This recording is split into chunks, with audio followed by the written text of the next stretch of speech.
সম্মানিত মুসলিম کرام আসসালামু আলাইকুম রহমতুল্লাহ। আজকে মুহররম মাসের তৃতীয় খুতবা। আজকেও আমরা ইনশাআল্লাহ তাআলা আলোচনা করব আল বিদআতু সাইয়্যাতু ওয়াল বিদআতুল হাসানা, অর্থাৎ খারাপ বিদআত ও উত্তম বিদআত সম্পর্কে। আমরা গত জুমাতে এই প্রাথমিকভাবে ভূমিকা স্বরূপ বিদআত সম্পর্কে আলোচনা করেছি যে বেদাত দুই প্রকার, একটা হলো সাইয়্যা আর একটা হলো হাসানা। প্রত্যেক বেদাতই ভালো নহে এবং প্রত্যেক বেদাতই খারাপ নহে। এমন কিছু বেদাত রয়েছে যেগুলা মানুষের ইবাদতের জন্য সহায়ক হয়, মানুষ দ্বীনের উপরে চলার জন্য সুবিধা হয়। আর এমন কিছু বেদাত রয়েছে যেগুলা দ্বীন সঠিকভাবে দ্বীন চলার জন্য বাধাগ্রস্ত হয়। তো আমরা গত জুমাতে যে কথাটা বলেছিলাম যে আকীদাগত যেই বেদাত, যেটা আমাদের নবী মুহাম্মদ রাসূলুল্লাহ সাল্লাল্লাহু তাআলা আলাইহি ওয়াসাল্লামের সময় ছিল না। কারণ ঈমান আকীদা এটা এমন এক জিনিস, এইটাকে জয়ীফ হাদিস দ্বারাতেও সাব্যস্ত করা যায় না, কেয়াস দ্বারা, কেয়াস বুঝিনি, অনুমান কইরা ধারণা করেও ঈমান আকীদা করা যায় না। এইটার জন্য কোরআনে কারীম এবং আমাদের নবী মুহাম্মদ রাসূলুল্লাহ সাল্লাল্লাহু আলাইহি ওয়াসাল্লামের সহিহ হাদিসের প্রয়োজন রয়েছে।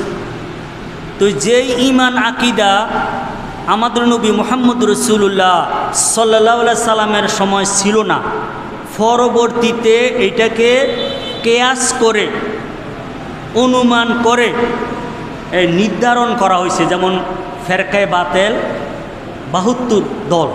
তো ওই সমস্ত যেই বেদাত, এই ব্যাপারে হলো কুল্লু বিদাতিন দলালা, যে ঈমান আকীদার যেই বেদাত এটা সম্পূর্ণই কি পথভ্রষ্ট, সম্পূর্ণই পথভ্রষ্ট। তো যাই হোক, আমরা আজকে যে বেদাত সম্পর্কে মোল্লা আলী কারি রহমতুল্লাহ যে মেশকাত শরীফের যে সরা মেরকাত, এইটার ২১৬ পৃষ্ঠার মধ্যে এই বিদআত সম্পর্কে তিনি সংক্ষিপ্ত একটা ব্যাখ্যা দিয়েছেন এবং বিদআত সম্পর্কে বিভিন্ন উলামায়ে কেরামের মতামত তিনি প্রকাশ করেছেন। তো আমরা এই মেরকাতের যেই কিতাব, এইটা ২১৬ পৃষ্ঠার আলোকে মোল্লা আলী কারি রহমতুল্লাহ যেই ব্যাখ্যা দিয়েছেন, একজন মানুষ সঠিকের মধ্যে এতদিন পর্যন্ত থাকবে যতক্ষণ ব্যক্তি তার উপরওয়ালা যারা আছে, যারা মর্যাদার দিক দিয়ে উপরে আছে, তাহাদেরকে অনুসরণ কইরা চলে। এই জন্য আমি অধম। তো মোল্লা আলী কারি রহমতুল্লাহ তিনি ৯৩০ হিজরিতে জন্ম, এন্তেকাল হলো ১০১৬ হিজরি। তিনি ১০ম শতাব্দীর মোজাদ্দেদ তো বুঝেন কত বড় মর্যাদাওয়ালা, এবং তিনি একজন মুস্তাহিদ, তিনি ফকি এবং হানাফি এবং আল কাদিরি, তিনি অগণিত কিতাব লিখেছেন। এবং তিনি এমন একজন ব্যক্তি যে বর্তমানে যে যাহারা সরকারি মাদ্রাসা লাইনে রয়েছে এবং যারা কওমি লাইনে রয়েছে, সবাই মোল্লা আলী কারি রহমতুল্লাহকে মানে। তিনি সর্বজন স্বীকৃত মান্যবর একজন ব্যক্তি। তো তিনি বলেন ইমাম নববী রহমতুল্লাহর উদ্ধৃতি দিয়ে, কার উদ্ধৃতি দিছে? তাহলে বুঝে গেল মোল্লা আলী কারি রহমতুল্লাহ ইমাম নববীর যখন উদ্ধৃতি দিছেন, তাহলে তিনির মর্যাদা কি আরও বেশি।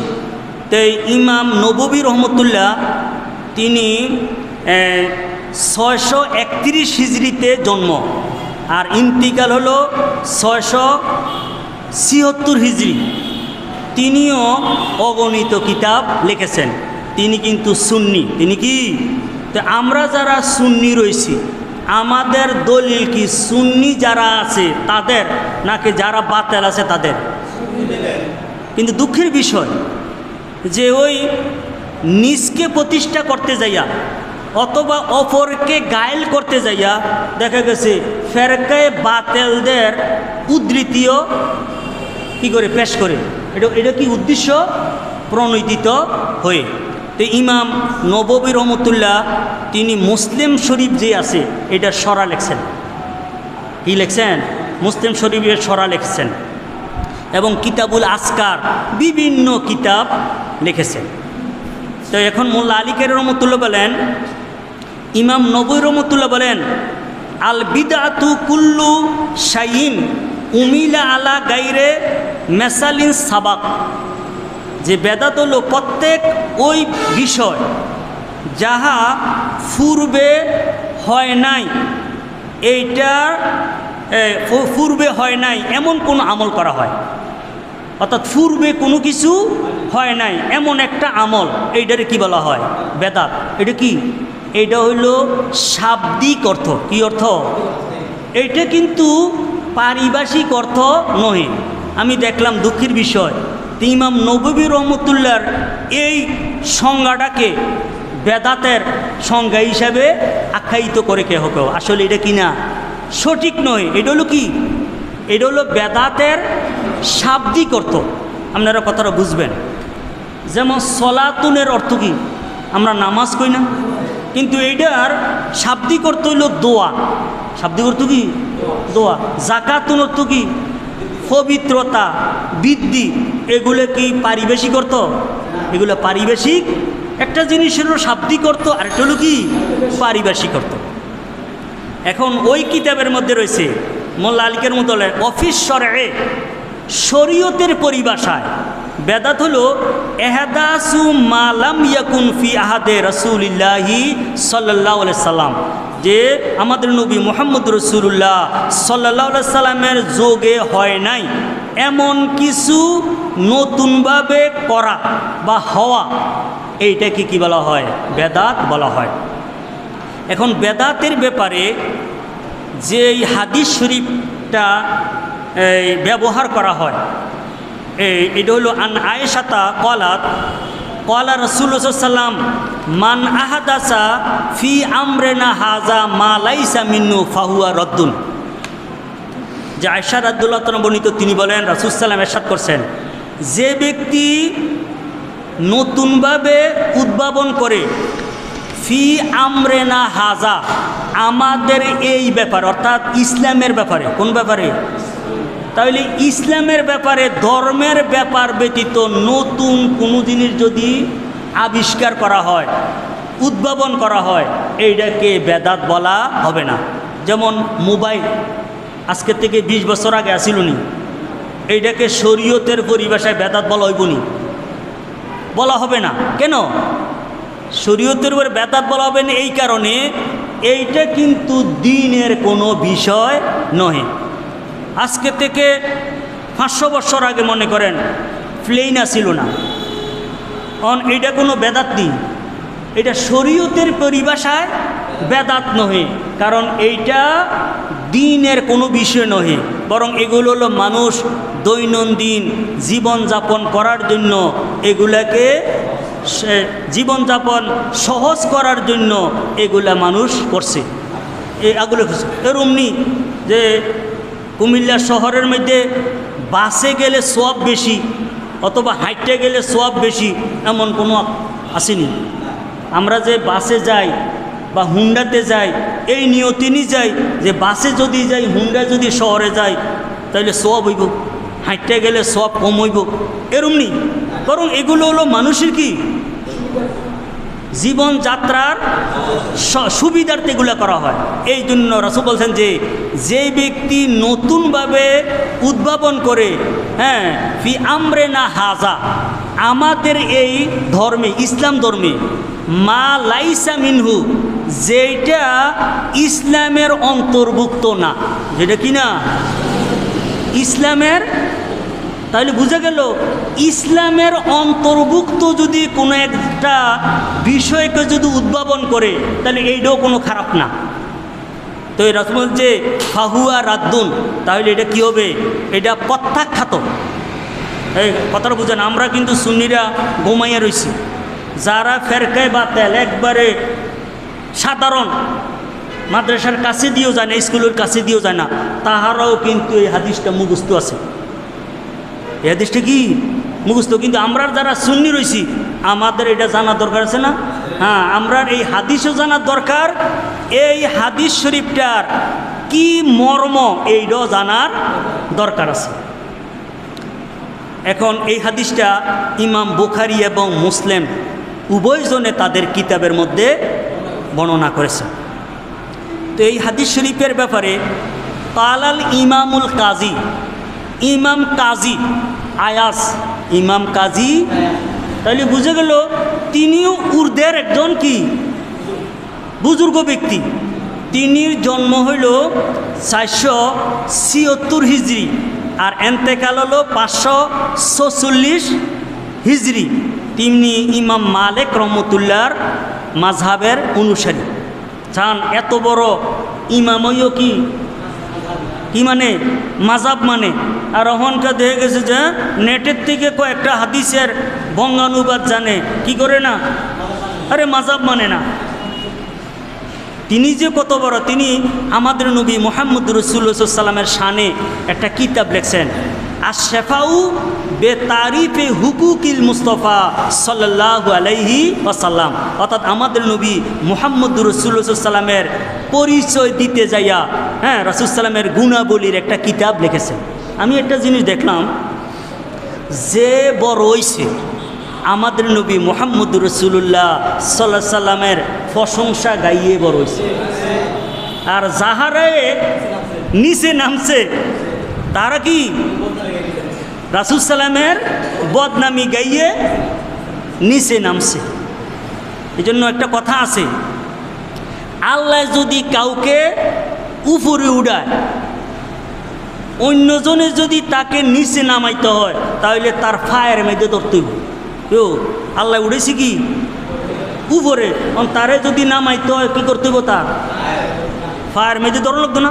তাহলে এটা দ্বারাতে যে ব্যক্তি ফাও ধরলো তার মান আরও কমলো, আর যার ফাও ধরছে তিনির মান আরও বাড়ছে। বরং আল্লাহ তাআলা যখন মর্যাদা বৃদ্ধি করে দিছেন আমাদের নবী মুহাম্মদ রাসূলুল্লাহ সাল্লাল্লাহু আলাইহি ওয়াসাল্লাম, আমাদের কাজ কি তিনির মর্যাদা বৃদ্ধি হোক এইটার কি করা, কামনা করা, বাসনা করা, এবং রাসূল সাল্লামের ব্যাপারে এমন ব্যাখ্যা করা যেই ব্যাখ্যার দ্বারাতে আমাদের নবী মুহাম্মদ রাসূলুল্লাহ সাল্লাল্লাহু তাআলা আলাইহি ওয়াসাল্লামের মর্যাদা না বৃদ্ধি, না বৃদ্ধি যেটা হয়েছে এটা প্রকাশ হয়। আর আমরা বৃদ্ধি করার কি আছে, আর আমরা কি বৃদ্ধি করতে যাম, বরং বৃদ্ধি যেটা হয়েছে এইটারে আমরা যেন প্রকাশ করতে পারি, তাহলে কী হইব, আমরা লাভ হইব। এই রাসূল সাল্লামের কোনো লাভ ক্ষতি আসেনি। ওয়ারাফানা লাকা যিকরাক, রাসূল সাল্লাম মর্যাদা আল্লাহ বৃদ্ধি করে দিছেন। ওয়ারাফানা লাকা বলছে, কি বলছে, লাকত তো কি আল্লাহ মুলি তামলিক, যে হে নবী শুধু আপনার মর্যাদা আমি বৃদ্ধি করি নাই, আপনার শান শওকত যারা গাইব তাদের মর্যাদা আমি বৃদ্ধি করে দিছি আপনার কারণে। লাকত কি আপনার কারণে। তো এই যা হোক, ইমাম কাজী আয়াজ রহমতুল্লাহ আল আকিদা নামক কিতাব লেখছেন, জামিউ তারিখ কিতাব লেখছেন। তিনি আবার বিচারপতি ছিলেন, কি ছিলেন, আরে কাজী অত্যন্ত বর্তমানে আমরা মনে করি আরে বিবাহ শাদীর হ্যাঁ মোহরানা কত, নাম ঠিকানা লেহই নেই, কি হয়েছে গিয়াই কাজী না, তিনি কি ছিলেন, বিচারক ছিলেন। কত বড় জ্ঞানী লোক। আচ্ছা ঠিক আছে, এখন এই কালাল ইমামুল কাজী, ইমাম কাজী রহমতুল্লাহ বলেন আল মানা, এই যে রাসূল সাল্লাল্লাহু আলাইহি ওয়াসাল্লাম যে হাদিস, যে কি মান আহাদাসা ফি আমরিনা হাজা, যে ব্যক্তি দিনের ব্যাপারে নতুন কোন একটা কিছু আবিষ্কার করে, মা লাইসা মিনহু, যেইটা দিনের অন্তর্ভুক্ত নহে, ফাহুয়া রাদ্দুন, এটা কি প্রত্যাখ্যাত, এটা গ্রহণ করা যাবে না। এই হাদিস শরীফটার ব্যাখ্যা করতে যাইয়া কাজী আয়াজ রহমতুল্লাহ বলেন, আল মানা, এটা অর্থোলজি, মান আহাদাসা ফিল ইসলামে রায়ান, যে ব্যক্তি ইসলামের মধ্যে এমন একটা রায়, অভিমত, এমন একটা বিষয়কে নতুনভাবে উদ্ভাবন করে, লাম ইয়াকুন লাহু মিনাল কিতাবে, যেটা কিতাবের মধ্যে নাই, অর্থাৎ কোরআনে কারিমে নাই, ওয়া সুন্নাতে, এবং সুন্নার মধ্যে নাই। সুন্নত কি না, শুধু হ্যাঁ হাদিস শরীফ, এটা কিন্তু রাসূল সাল্লামের বাণীয় এবং সাহাবায়ে কেরামের বাণীয় এবং তাবিঈদের বাণীয়। এই এখন তো হাদিসের সংজ্ঞা ছোট হইয়া গেছে, যে রাসূল সাল্লামের কথা কাজ মৌন সম্মতি, এইটি হাদিস না। হাদিস শরীফ হলো রাসূল সাল্লাম, সাহাবায়ে কেরাম, তাবি, কয়জন? এই তিনজনের কথা, হ্যাঁ, কাজ মৌন সম্মতি, এগুলো কি হাদিস। এই জন্য রাসূলুল্লাহ সাল্লাল্লাহু আলাইহি ওয়াসাল্লামের যে কথা কাজ মৌন সম্মতি, এইটাকে হাদিসের পরিভাষায় একে বলা হয় মারফু। কি বলা হয়? হাদিসে মারফু। আর সাহাবায়ে কেরামের যেটা, এইটারে বলা হয় মাওকুফ। হাদিসে কি মওকুফ, আমরা রসিক তৈব। আর তাবিদের যেটা, একে বলা হয় মাকতু। কি বলা হয়? মাকতু। এই জন্য আমাদের মাযহাবের ইমাম আবু হানিফা রহমাতুল্লাহ যেই কথা বলছেন, এইটা হাদিস। এটা কি হাদিস। তো লাম ইয়াকুন মিনাল কিতাবে, যেটা কোরআনে কারিমে নাই, ও সুন্নাতে, সুন্নার মধ্যে নাই, সনাদুন জহিরুন, থাকা আবার দুই প্রকার। একটা হলো সানাদুন জহিরুন, প্রকাশ্য, আও খাফিউন মালফুজুন, একটা হলো অপ্রকাশ্য। থাকা কয় রকম? দুই রকম। একটা হলো প্রকাশ্য, আর একটা হলো কি, আচ্ছা প্রকাশ্য কি, মনে করেন একজন ব্যক্তির শরীর অসুস্থ, একবারে দেখা গেছে যে শরীর এক জায়গা দিয়া ক্ষত হইয়া গেছে, ফোঁড়া উঠছে, এটা দেখা যায় না? এটা প্রকাশ্য। কিন্তু ব্যক্তির এর থেকে আরও মারাত্মক রোগ আছে, যেটা ভিতরে ব্লাড ক্যান্সার, এটা দেখা যায়নি। এটা এটা এটা আসলে রোগ নেই, রোগ। এটা কেমনে ধরে? এটা সাধারণ লোকে, আর আমরা দ্বারা তো সম্ভব নেই। এইটা দ্বারাতে রক্ত সম্পর্কে যিনি বিশেষজ্ঞ তিনি জানবেন। জানেন কি না আপনারা? আমি তো কদ্দুরে জানি, রক্তের 50-এর ঊর্ধ্বে গ্রুপ আছে। কত? শুধু কি রক্ত, আবার এক একটা গ্রুপের জন্য আলাদা আলাদা বিশেষজ্ঞ আছে। সবাই সব কিছু, সাধারণ লোকে রক্তের মধ্যে ডায়াবেটিক্স আছে কি না এটা পরীক্ষা করতে পারে না, পারে। ক্যান্সার আছে কি না এটা শেষ পারে। সবাই কি পারে? সবাই দ্বারাতে সব কিছু সম্ভব না। তদ্রূপ কোরআনে কারিম এবং হাদিস শরীফের মধ্যে থাকা যে, এটা দুই ধরনের। একটা হইল প্রকাশ্য, আর একটা হইল অপ্রকাশ্য। অপ্রকাশ্য কি সবাই পারবো? এটার জন্য কে কিরম বিশেষজ্ঞ? যিনি মুস্তাহিদ, যিনি কি। তো বলতেছে সাইডে প্রকাশ্য হোক অথবা কি গোপনীয় হোক, আও মুস্তাম বাতুন, অথবা প্রকাশ্য নাই অপ্রকাশ্য নাই, বরং গবেষণা করে উদ্ভাবন করতে হয়। গবেষণা করে কি করতে হয়? উদ্ভাবন করতে হয়। ফাহুয়া মারদুদুন, তাহলে ওইটা হবে প্রত্যাখ্যাত। অর্থাৎ কোনো একটা বিষয় নতুনভাবে উদ্ভাবন করছে, এইটা কিতাবের মধ্যে নাই, অর্থাৎ কোরআনে কারিমে নাই, হাদিস শরীফে নাই, প্রকাশ্য নাই, অপ্রকাশ্য নাই, এবং এইটা কোনো যে গবেষণার মধ্যেও নাই, তা হইলে হবে এইটা কি প্রত্যাখ্যাত। তা না হইলে যদি কোরআনে কারিমে থাকে তাহলে এটা কি, এটা গ্রহণযোগ্য। যদি হাদিস শরীফে থাকে গ্রহণযোগ্য, প্রকাশ্য থাকলেও গ্রহণযোগ্য, অপ্রকাশ্য থাকলেও গ্রহণযোগ্য। অথবা কোনো একজন মুস্তাহিদ যদি কোরআনে কারিম হাদিস শরীফকে গবেষণা কইরা কোনো একটা জিনিসকে উদ্ভাবন করছেন, এইটাও কি গ্রহণযোগ্য, এটারে কি করা যাবে না, প্রত্যাখ্যান করা যাবে না।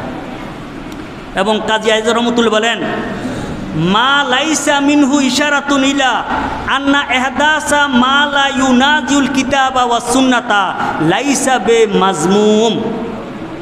এই একটা মনোযোগ সহকারে বলেন, সে একটা শুনইব। রাসূল বলছে যে মা লাইসা মিনহু, নতুন এই উদ্ভাবন করা হয়েছে, এইটা মা লাইসা মিনহু, এটা কি না দ্বীনের অন্তর্ভুক্ত নহে।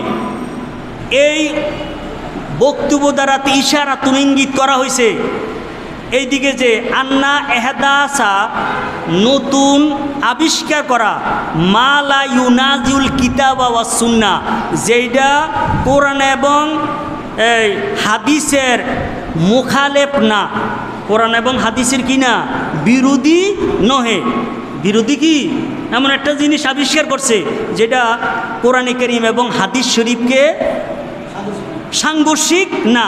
হ্যাঁ, লাইসা বে মাজমুম, এইটাও কি নহে, নিন্দনীয় নহে, এটাও কি না, আর এটা প্রত্যাখ্যাত নহে, বরং এইটারও গ্রহণ করতে হবে।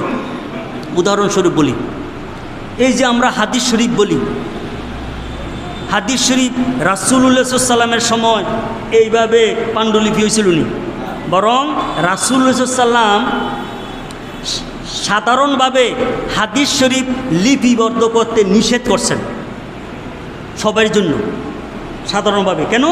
ওই সময় কোরআনে কারীম লিপিবদ্ধ করা হইতেছে, ওই সময় যদি হাদিস শরীফ লিপিবদ্ধ করে তাহলে কোরআনে কারীম এবং হাদিস শরীফের মধ্যে সাংঘর্ষিক হয়ে যাব।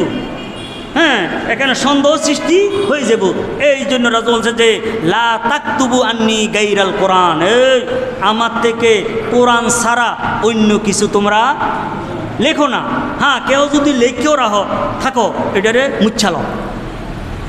রাসূলুল্লাহ সাল্লাল্লাহু আলাইহি ওয়াসাল্লামের ইন্তেকালের 100 বছর পরে উমর ইবনে আব্দুল আজিজ, উমাইয়া খলিফা, তিনি সর্বপ্রথম রাসূলুল্লাহ সাল্লাল্লাহু আলাইহি সাল্লাম হাদিস লিপিবদ্ধ করার রাষ্ট্রীয়ভাবে উদ্যোগ গ্রহণ করেন।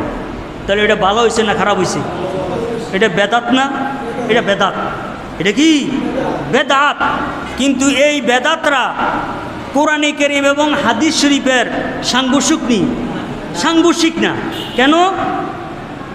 অগণিত হাদিস শরীফের মধ্যে আছে আমাদের নবী মুহাম্মদুর রাসূলুল্লাহ সাল্লাল্লাহু তাআলা আলাইহি ওয়াসাল্লামের কথা, কাজ, মৌন সম্মতি সাহাবায়ে কেরামের অনুকরণ করার জন্য। অনুকরণ ওই সময়ে করতে পারবো যদি রাসূল সাল্লামের কথা, কাজ, মৌন সম্মতি, সাহাবায়ে কেরাম তাবিঈনদের কথা, কাজ, মৌন সম্মতি এগুলো যদি লিপিবদ্ধ থাকে তাহলে না কি আরে অনুসরণ করা যাবে। তো এখন অনুসরণ করার সুবিধার্থে হাদিস শরীফকে লিপিবদ্ধ করা হয়েছে। এখন কোরআন এবং হাদিসের এইগুলো এটা কি পক্ষ হয়েছে না বিপক্ষ হয়েছে? পক্ষ হয়েছে। আল্লাহর বাণী রাসূল সাল্লামের সময় পাথরের মধ্যে, এই পশুর চামড়ার মধ্যে, গাছের বাকলের মধ্যে এই বিচ্ছিন্নভাবে লেখা হয়েছিল, পাণ্ডুলিপি করা হয়েছিল না। হ্যাঁ, তো এখন আবু বকর রাদিয়াল্লাহু তাআলা আনহুর সময় এইটাকে পাণ্ডুলিপি করা হয়েছে। এইটা করার কারণে কোরআনে কারীমের সাথে কোনো সাংঘর্ষিক লাগছে না, বরং কোরআনে কারীম আল্লাহ তাআলা বলছেন ইন্না নাহনু নাজ্জালনা যিকরা ওয়া ইন্না লাহু লা হাফিজুন, নিশ্চয় আমি কোরআনকে নাজিল করেছি, আমি এইটার কি সংরক্ষণকারী। তো সংরক্ষণ কি দুনিয়াতে আল্লাহ করবেন না আল্লাহর বন্দারে দিয়ে করাইবে? তো আল্লাহ সর্বপ্রথম সাহাবায়ে কেরামের অন্তরকে এত প্রশস্ত করে দিছেন, তাহারা একবার শুনলেই মুখস্থ হয়ে যায়। তাহাদের পরে আমরা তো কি তাবিঈনদের পরবর্তী লোকের তো এমন জেহেন আস্তে আস্তে কি হয়ে যায়, এটার জেহেন থাকার ওই সময় কারণ আছিল। কারণ এই আমাদের নবী মুহাম্মদ রাসূলুল্লাহ সাল্লাল্লাহু আলাইহি সাল্লাম হলেন জ্ঞানের সমুদ্র। তো এই জ্ঞান সমুদ্রের কাছে যারা ছিল তাহাদের মধ্যে এমনি জ্ঞান চলে আসে। কেউ আমনে অনেক দূরে হইল সাগর বা নদী, আর আমনে 100 গজ দূরে অথবা 1 মাইল দূরে যদি সাগর থেকে পানি আনতে কী করতে হয়? ওইখান থেকে খাল কাটতে হইতো না? আরে খাল কাটতে হইব, খাল কাটটা এরপরে একটা জমা করার জন্য কূপ খনন করতে হইব, অথবা আরে এখানে পুকুর খনন করতে হইব। এরপরে কি পাওয়া যাইব? সাগরের থেকে, নদীর থেকে পানি পাওয়া যায়। তদ্রূপ আমাদের নবী মুহাম্মদুর রাসূলুল্লাহ সাল্লাল্লাহু আলাইহি সাল্লাম হলেন জ্ঞানের সমুদ্র। ওই সমুদ্র থেকে সাহাবায়ে কেরামদের তাবি থেকে তাবি ওই খাল খনন কইরা আইতে এই পর্যন্ত আসছে। এটা মূল কোন? আমাদের নবী মুহাম্মদুর রাসূলুল্লাহ সাল্লাল্লাহু আলাইহি সাল্লাম।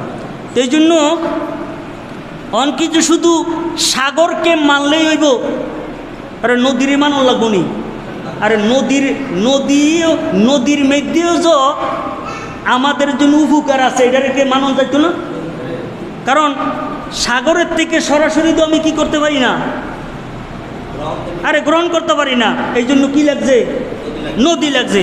নদীর মধ্যেও পারি না। হ্যাঁ, নদী আমার থেকে কি অনেক দূরে, কি করণ লাগবো? হ্যাঁ, ওইখান থেকে নালা কাইটা আমি পানিকে ব্যবহার করতে হবে। তদ্রূপ যুগ ধরে যারা ইমাম মুস্তাহিদ, তার হলো আমাদের নবী মুহাম্মদুর রাসূলুল্লাহ সাল্লাল্লাহু তাআলা আলাইহি ওয়াসাল্লামের জ্ঞান সমুদ্রের থেকে তারা সংগ্রহ করছে। আর আমরা যারা সাধারণ লোক, আমরা ওই সমস্ত ব্যক্তিদের থেকে আমরা জ্ঞান আহরণ করে আমাদের জ্ঞানের পিপাসা মিটাইতেছি। কথা বুঝেছি নি? এই জন্য যে কোনো একটা বিষয় যদি কোরআনে কারীম এবং হাদিস শরীফের সাংঘর্ষিক না হয়, এইটা যদিও আমাদের নবী মুহাম্মদুর রাসূলুল্লাহ সাল্লাল্লাহু আলাইহি সাল্লামের পরে এই বিষয়টা উদ্ভাবন হয়েছে, তাহলে এইটারে নিন্দনীয় নহে, এইটাকে প্রত্যাখ্যাত নহে, এইটারও কী করতে হইব? গ্রহণ করতে হবে। কী গ্রহণ করতে হইব?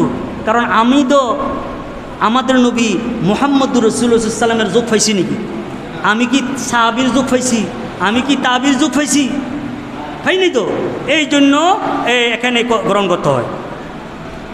ওয়ান জাবিরিন ক্বালা রাসূলুল্লাহ সাল্লাল্লাহু আলাইহি ওয়াসাল্লাম আম্মা বাদ ফাইন্না খাইরাল হাদিসে কিতাবুল্লাহি ওয়া খাইরুল হাদিয়ে হাদিয়ু মুহাম্মাদিন ওয়া শারুল উমুরে মুহদাসাতুহা ওয়া কুল্লু বিদাতিন দালালা। রাওয়াহু মুসলিম। যাহারা ফেরকায়ে বাতিল তাহারা এই হাদিস শরীফটাকেও, আমরা যারা সুন্নি রয়েছি, আমাদের সুন্নিদের যে সমস্ত আমলগুলো করতেছি, যেমন আমরা মিলাদ শরীফ, কিয়াম, ফাতেহা, কুলখানি, বিভিন্ন আমলগুলো করতেছি না, এগুলোর বিপক্ষে তাহারা এই হাদিস শরীফটাকে ব্যবহার করে। এই জন্য আমরা হাদিস শরীফটা বুঝি। জাবের রাদিয়াল্লাহু তাআলা বর্ণিত, তিনি বলেন রাসূল সাল্লাম ইরশাদ করেছেন, আম্মা বাদ, অর্থাৎ অতঃপর, ফাইন্না খাইরাল হাদিসে কিতাবুল্লাহ, নিশ্চয় উত্তম কথা হলো আল্লাহর কিতাব। কেউ আল্লাহর কিতাবের মধ্যে যে বাণী আছে, এর থেকে উত্তম আর আছে নাকি? এইটা হলো কি সর্ব উত্তম।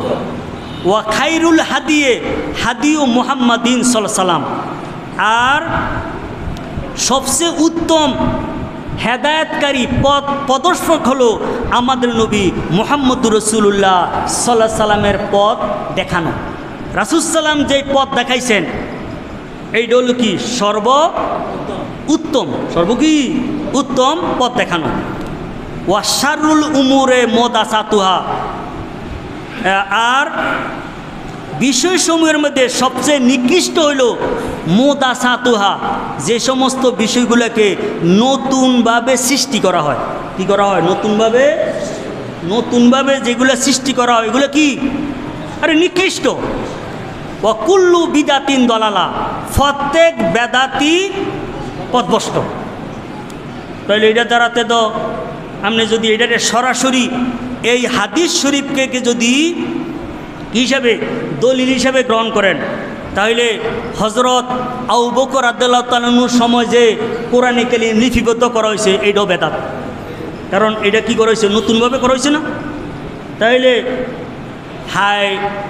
হাদিস শরীফ যে লিপিবদ্ধ করা হয়েছে এগুলো কি বেদাত। চার মাযহাব রাসূল সাল্লামের সময় ছিল, এটা কি পরে হয়েছে না? তাহলে এগুলো কি বেদাত, এমন বেদাত এগুলো কি দলাল, দলত কি পথভ্রষ্ট, এইটা বলতেন পারবেন ও কি অনুসারে, এই হাদিস শরীফ অনুসারে।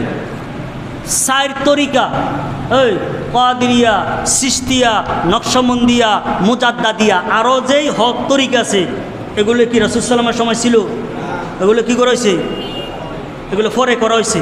তাহলে এগুলোকে ওই কুল্লু বিদাতিন দলালা হিসাবে ব্যক্ত করার কি আছে, সুযোগ আছে।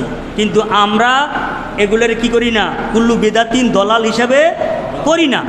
হ্যাঁ, এখন এই হাদিস শরীফের ব্যাখ্যা কি?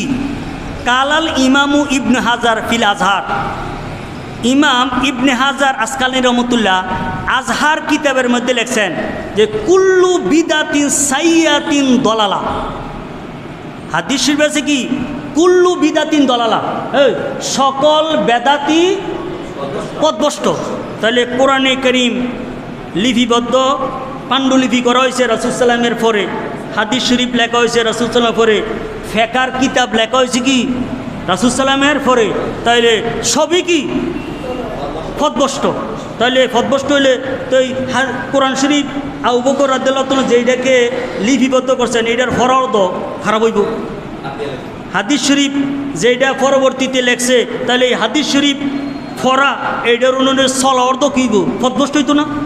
ফিকহের কিতাব যেগুলা লেখা হয়েছে এই অনুসারে চলা অর্থ কইব, পথভ্রষ্ট হইতো না। না না, ইমাম ইবনে হাজার আসকালানী রহমাতুল্লাহ এটার অর্থ কি কুল্লু বিদাতিন সাইয়াতিন দলালা, প্রত্যেক নিকৃষ্ট খারাপ বেদাত, প্রত্যেক কি খারাপ বেদাত এইটা হলো কি পথভ্রষ্টতা। তাইলে যেটা কুল্লু বিদাতিন হাসানা, প্রত্যেক কি ভালো উত্তম বেদাত, এইটা কি না দলাল নহে, বরং এইটা হলো কি হেদায়েত। এটা কি হেদায়েত। তো এই ইবনে হাজার আসকালানী রহমতুল্লাহ তিনি যে এই ব্যাখ্যাটা করছেন এটা কি মন গড়া না। তিনি বলতেছেন লেকাউলি আলাইহিস সালাম, এই কথাটা বলার পিছনে কারণ হলো যে আমাদের নবী মুহাম্মদুর রাসূলুল্লাহ সাল্লাল্লাহু আলাইহি ওয়াসাল্লামের বাণী অনুসারে কি মানসান্না ফিল ইসলামে সুন্নাতান হাসানাতান ফালাহু আজরুহা ওয়া আজরু মান আমিলা বিহা, যে ব্যক্তি ইসলামের মধ্যে উত্তম কোনো রীতিকে উদ্ভাবন করবে তাহলে ফালাহু আজরুহা, তাহলে ওই ব্যক্তির জন্য হবে ওই উত্তম যে বিষয়টাকে আবিষ্কার করলো, উদ্ভাবন করলো, এইটার সওয়াব।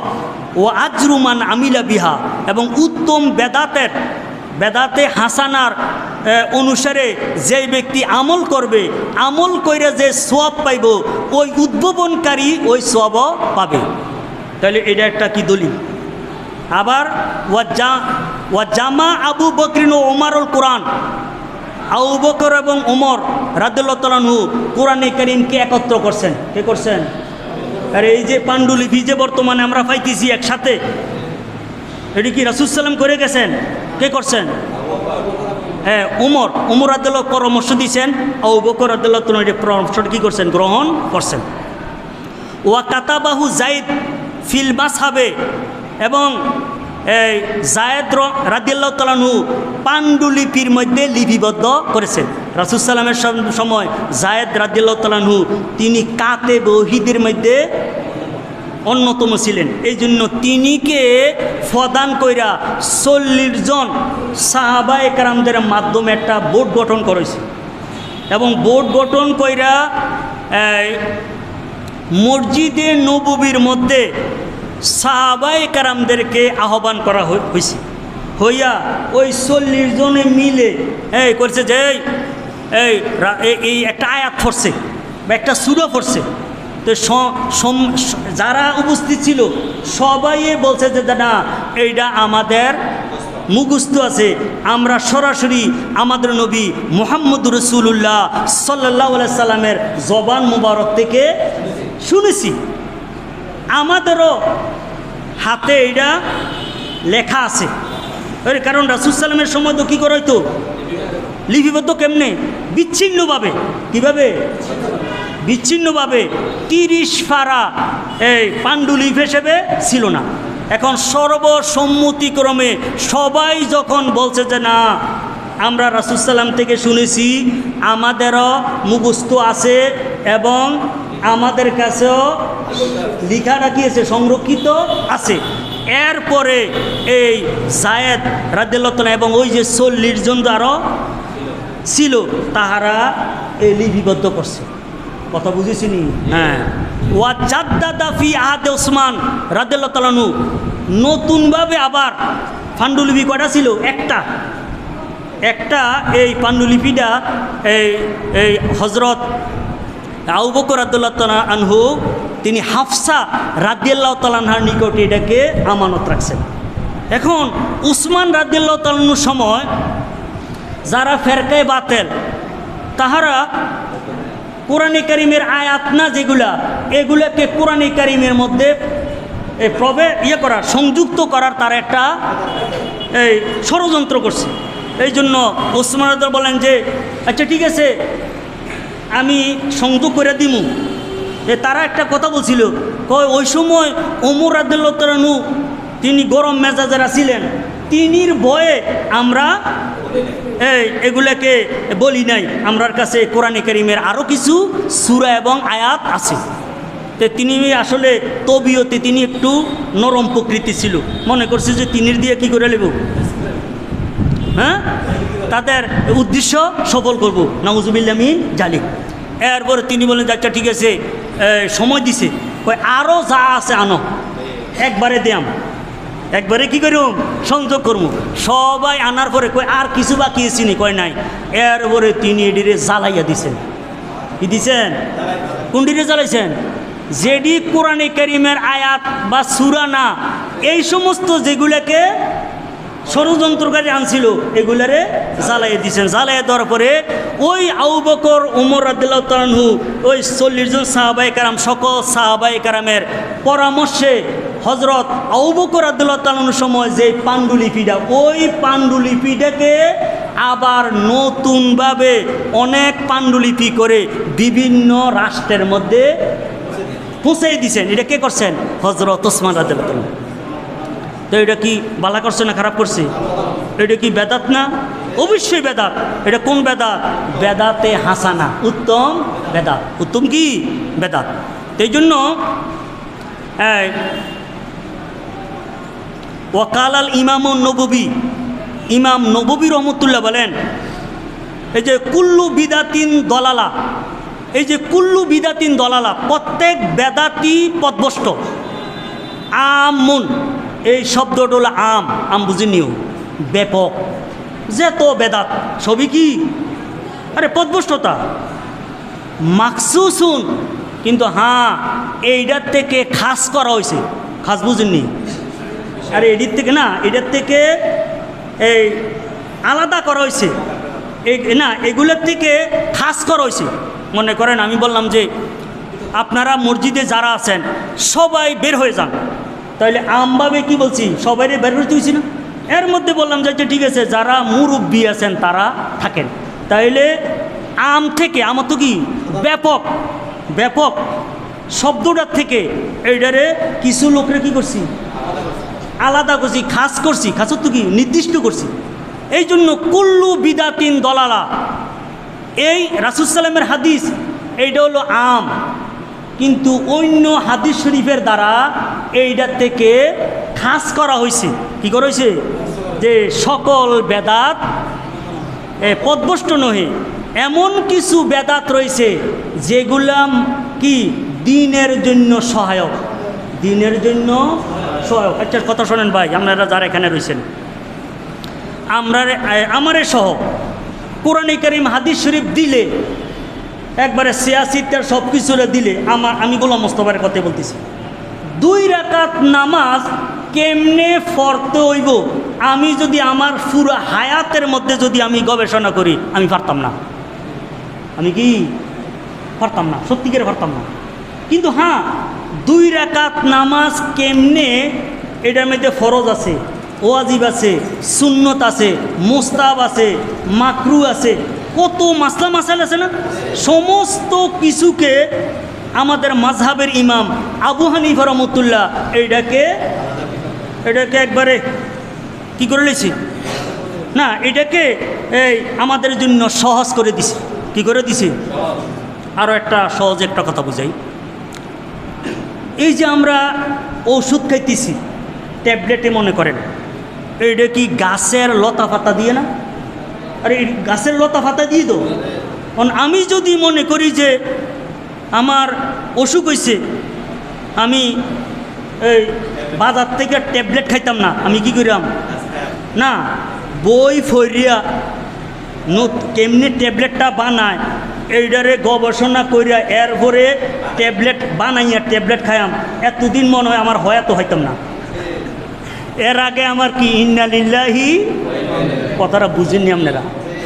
এই জন্য মাযহাবের ইমামরা তারা কোরআনে কারীম এবং হাদিস শরীফকে গবেষণা করিয়া আমাদের জন্য ট্যাবলেটের মতন করে দিছে। এখন আমরা পানি দিয়ে গিল্লা খাইলে হইয়া যায়। তাহলে তাহাদের এই ট্যাবলেটের মধ্যে গাছের লতা পাতা আসেনি? আরে আসেনি, কই দেখা তো যায় না। না না দিয়ে গেল, লতা পাতাটাকে প্রক্রিয়া কইরা, কি করিয়া প্রক্রিয়া কইরা এইটার মধ্যে দেখা গেছে 500 mg কি লিখে দিছে, 500 mg লিখে দিছে।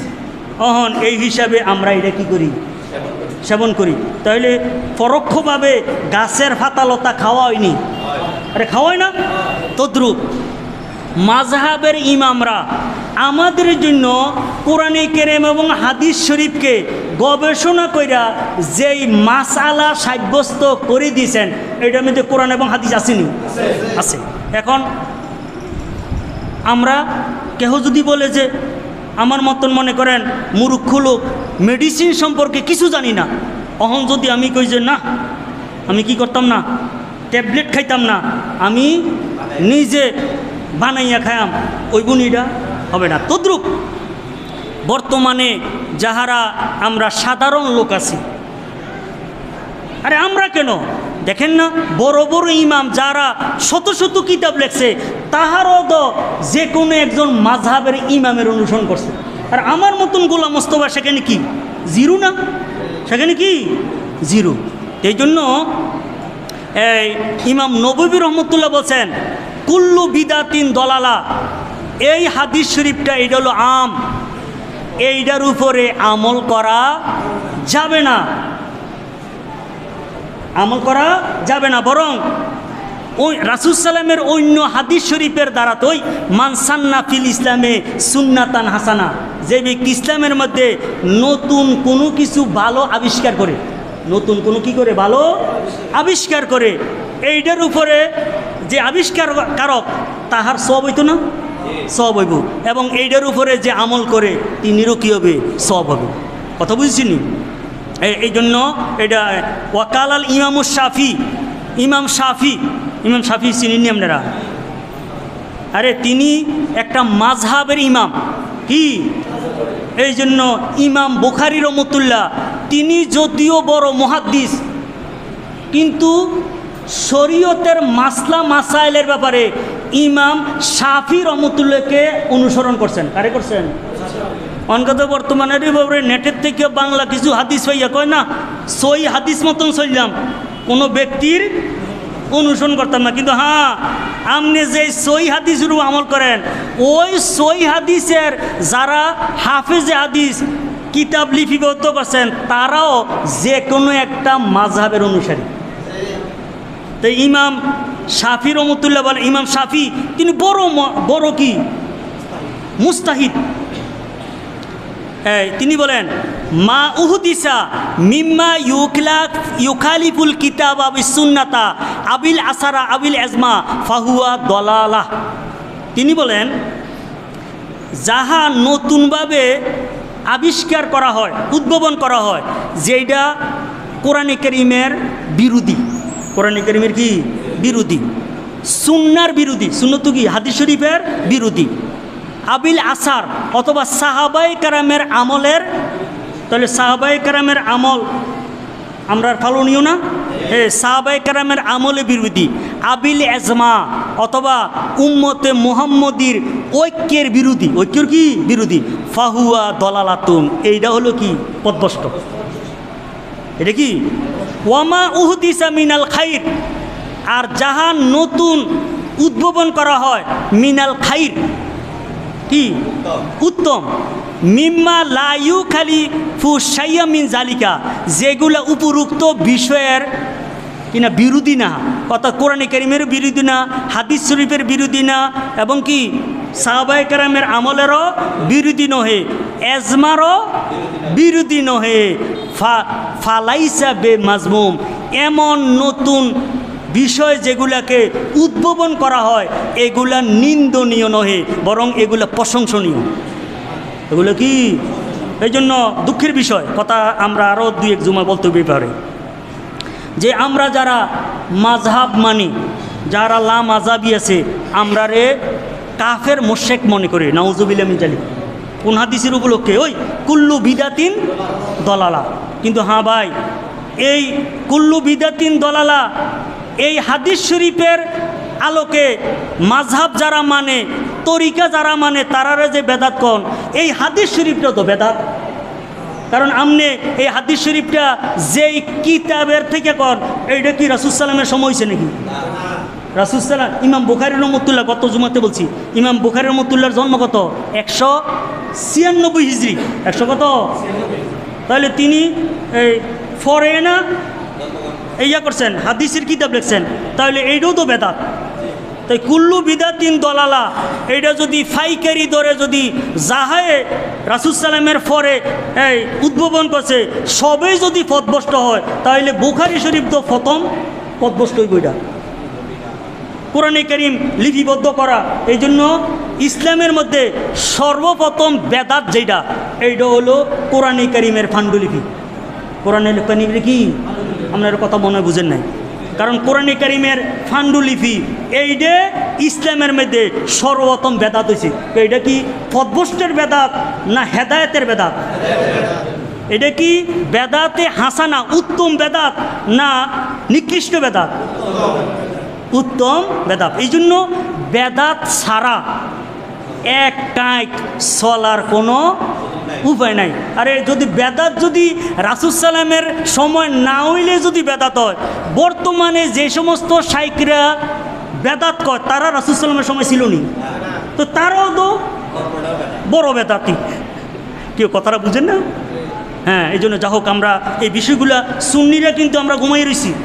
ওই কুল্লু বিদাতিন দলালা এই হাদিস শরীফ দ্বারাতে আমরা মিলাদ শরীফ করি, কিয়াম করি, বিভিন্ন আরও যত কি আছে উত্তম উত্তম আমলগুলো করি, এগুলোর তারা ফাইকারি ধরে কি করে দেয়, পথভ্রষ্ট করে দেয় আমাদেরকে। হ্যাঁ, ইয়া করে নিন্দা জ্ঞাপন করে। কিন্তু হ্যাঁ, এই সমস্ত তারা যে ব্যাখ্যা করে এগুলো হলো কি, এই ব্যাখ্যাগুলো হলো বেদাতি ব্যাখ্যা। কারণ এমন ব্যাখ্যা আজকে থেকে 100 বছর আগে এরকম ব্যাখ্যা করা হয় নাই। আল্লাহ রাব্বুল আলামিন আমাদেরকে যে বেদাতে যে সাইয়া নিকৃষ্ট যে বেদাত, যেমন ফেরকায়ে বাতিল 72 দল, এগুলার থেকে যেন আমরা বিরত থাকতে পারি। আর যেগুলা বেদাতে হাসানা উত্তম যে বেদাত, এগুলা যেন আমরা অনুকরণ করতে পারি। আল্লাহ রাব্বুল আলামিন তৌফিক দান করুক। অমালের বালাক।